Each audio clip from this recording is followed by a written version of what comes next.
السلام عليكم. مرحبا بك في هذه الرحلة. قناة ماشي ديال الترفيه وماشي ديال الهروب، بل ديال المواجهة، مواجهة النفس، الحياة والأسئلة اللي كنهربوا منها بزاف.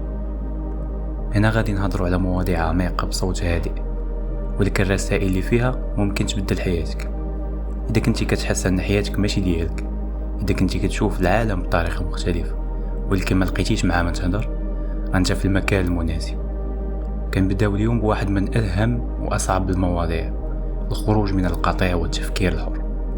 خذ نفس عميق وخلينا نغوصوا مع بعض.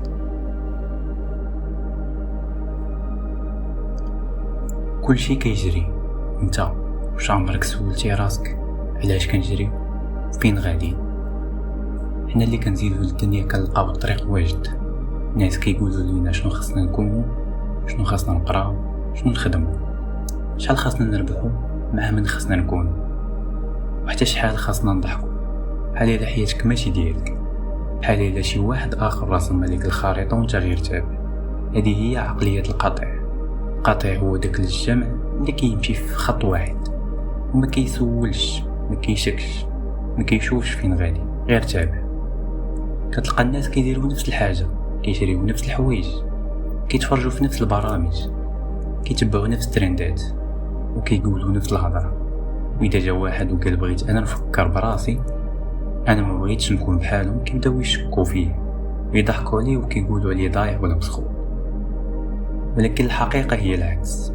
اللي كيبدا يشك راه بدا يفيق، اللي كيحس براسو ماشي مرتاح وسط هاد النسخه اللي كيعطيوه راه بدا كيشوف بصح.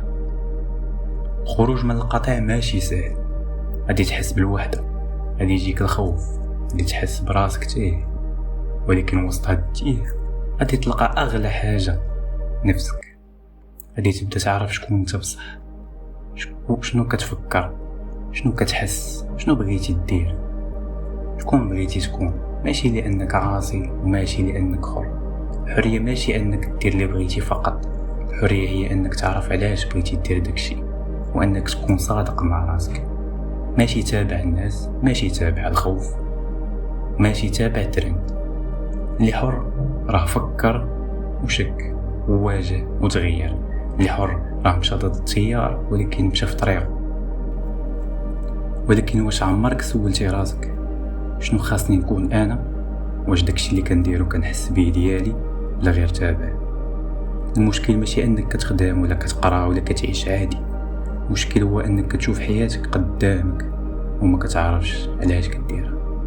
كتقرا شعبه وما كتعجبكش حيت قالوا ليك فيها خدمه، كتحاول تعجب الناس حيت خايف ما يعجبهمش الواقع ديالك، كتكبت افكارك حيت خايف يقولوا لك مختلف، كدير بحالهم باش ترتاح، ولكن في الحقيقه كتحس براسك مخنوق. شنو هو القطيع؟ القطيع ماشي غير مجموعه ديال الناس، هو حاله ذهنيه انك كتخلي الناس يفكروا مكانك، كتخاف تكون مختلف، كتتبع الترند، الراي العام حتى الكذوب، غير باش ما تحسش براسك بوحدك. شنو هو المعنى ديال انك تخرج من القطيع؟ انك تبدا تشك، ماشي اي حاجه قالت ليك فهي صح، حتى ولا جات من عائلتك، من المدرسه او الاعلام. انك توقف وتقول شنو خاصني انا بصح، شنو كيبغيه قلبي وعقلي وضميري، ماشي المجتمع. انك تواجه الوحده بصح لانها البدايه ديال الصحو.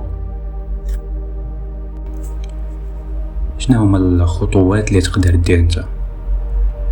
دير لائحه بالحوايج اللي كديرها فقط باش ترضي الناس، ماشي ترضي راسك. سول راسك علاش، واش ضروري. قرا كتب، شوف فيديوهات كتخليك تفكر خارج الصندوق. خذ وقت كل نهار بلا تليفون، بلا صداع، بلا رأي الناس، فقط انت وافكارك. خايف تكون مختلف؟ زوين، لان ما كاين حتى واحد عاقل تبع القطيع.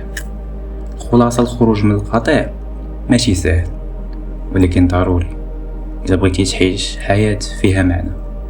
فكر، شك، سول، تغير، ولكن اهم حاجه كون صادق مع راسك، لان اول خطوه نحو الحريه هي انك تبدا تفكر براسك.